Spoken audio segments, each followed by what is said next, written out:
चलिए welcome back. और budget पर कॉर्पोरेट के महारथी में आज हमारे साथ जुड़ रहे हैं सिग्नेचर ग्लोबल के मैनेजमेंट। कंपनी ने गुरुग्राम में लगभग करीब 2,700 करोड़ के प्रीमियम फ्लैट बेचे हैं। FY25 की पहली तिमाही में कंपनी के सेल्स रियलाइजेशन में शानदार इजाफा हुआ है, साथ ही कर्ज में भी कमी आई है और इनके साथ ग्रोथ आउटलुक समेत नए प्रोजेक्ट्स पर भी हम बात करेंगे। लेकिन उससे पहले चलिए कंपनी के सफर पर एक नजर डाल लेते हैं।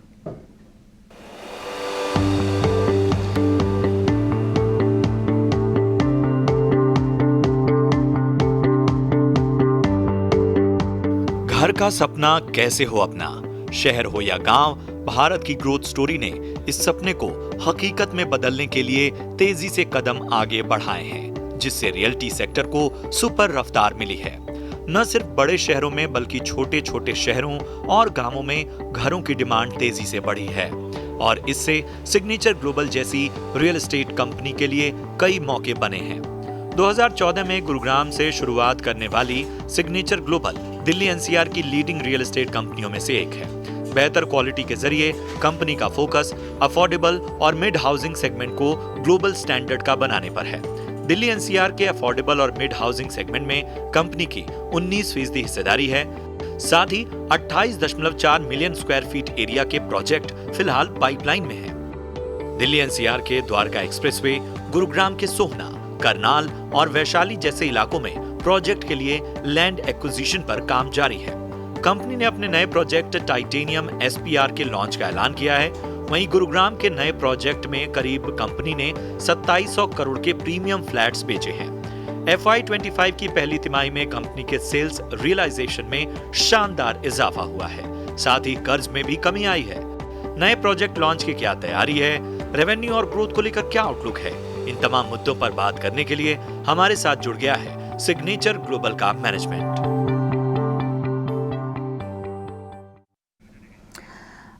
रजत कथुरिया, सीईओ सिग्नेचर ग्लोबल हमारे साथ जुड़ गए हैं। बहुत बहुत स्वागत है आपका हमारी इस खास पेशकश में।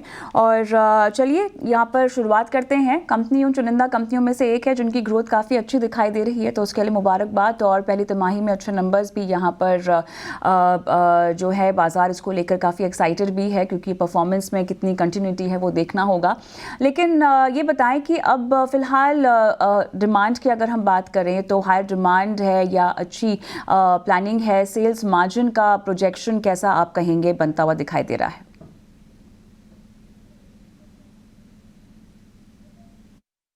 हमारे अभी इस क्वार्टर के नंबर्स अगर आप देखेंगे तो हमने कोई 3100 करोड़ की सेल बुक करी है इस क्वार्टर में। और हमारी पूरे साल की हमने गाइडेंस जो दी थी वो कुछ समय पहले वो 10,000 करोड़ की सेल अचीव करने की थी। सेल का सही नजरिया देखने का, डिमांड और सप्लाई साइड दोनों ही अगर मैट्रिक्स की बात करें तो सही नजरिया देखने का यह है कि डिमांड का ट्रेंड काफी समय से अच्छा चल रहा है। पिछले 4 से 5 साल में अगर हम देखें तो हम जितना सप्लाई क्रिएट कर पाते हैं, हम जितने प्रोजेक्ट्स लॉन्च कर पाते हैं, वो एक छोटे ही समय में, चाहे वो लॉन्च हो या लॉन्च के कुछ महीनों बाद हो, वो एब्जॉर्ब हो जाती है। मतलब वो कस्टमर्स आके उस प्रोडक्ट को ब्लॉक कर देते हैं, ले लेते हैं उस प्रोडक्ट को। हमारा देखने का नजरिया ये है कि हम जितनी सप्लाई क्रिएट कर पाए अच्छी लोकेशंस पे, value of money, it's a relative basis पे, अगर एक अच्छी वैल्यू ऑफ मनी पे कस्टमर्स को जितना हम प्रोडक्ट लॉन्च कर पा रहे हैं वो उतनी एब्जॉर्प्शन हो रही है। तभी आप देखेंगे कि पिछले 4 सालों में, जैसे फाइनेंशियल ईयर 2021 से लेके आज तक अगर आप देखेंगे तो लगभग हमारा सेल्स जो है 60% से ज्यादा एनुअलाइज बेसिस पे ग्रो कर रहा है। जैसे कंपनी का साइज बड़ा हो रहा है, हमारी कैपेबिलिटी ज्यादा सप्लाई क्रिएट करने की बढ़ रही है। तो अब जैसे इस साल हमारा टारगेट है कि हम 16,000 करोड़ के प्रोडक्ट्स लॉन्च करेंगे अपनी कोर मार्केट में, जो कि गुड़गांव, सोहना और ये एंसिलरी मार्केट्स जो हैं, इसमें हम 16,000 करोड़ का प्रोडक्ट लॉन्च करेंगे। जिसके बेसिस पे हमने एक गाइडेंस मार्केट में इशू करा है कि हम काफी होपफुल हैं कि 10,000 करोड़ का जो सेल है हम ड्यूरिंग द ईयर करेंगे, जिसका 30% टारगेट हमने फर्स्ट क्वार्टर में अचीव कर लिया।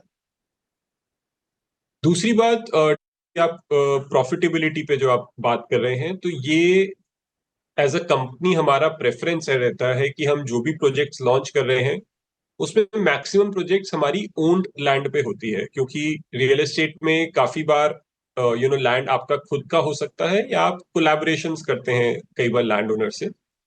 तो हमारा प्रेफर्ड मॉडल रहता है कि हम ओन लैंड पर ही प्रोजेक्ट्स को लॉन्च करें।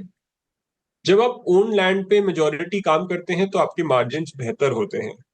तो हम जनरली एक एबिटा लेवल पे जो मार्जिन्स अब जो भी सेल हो रही है वो हमारे हिसाब से कम 35% का एबिटा मार्जिन हमारा इसमें एक इम्प्लाइड बेसिस पे क्रिएट हो रहा है कंपनी में, जो कि रिकग्नाइज होगा जब प्रोजेक्ट्स कंप्लीट हो जाएंगे। सो ये एक प्रॉफिटेबल ग्रोथ की स्टोरी है जो कि काफी अच्छे तरीके से अनफोल्ड हो रही है over the years. Real estate की कंपनियों के लिए डेट अहम होता है। ये बताएं कि नेट डेट में 16% तक की कमी भी आई है और इसको लेकर आगे आपकी क्या योजना है, कुछ बताइएगा।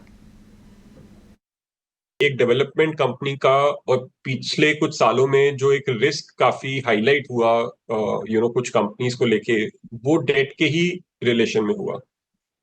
तो एक डेट और एक अच्छी एग्जीक्यूशन करना, ये सबसे बड़े रिस्क हो सकते हैं किसी डेवलपमेंट कंपनी के लिए।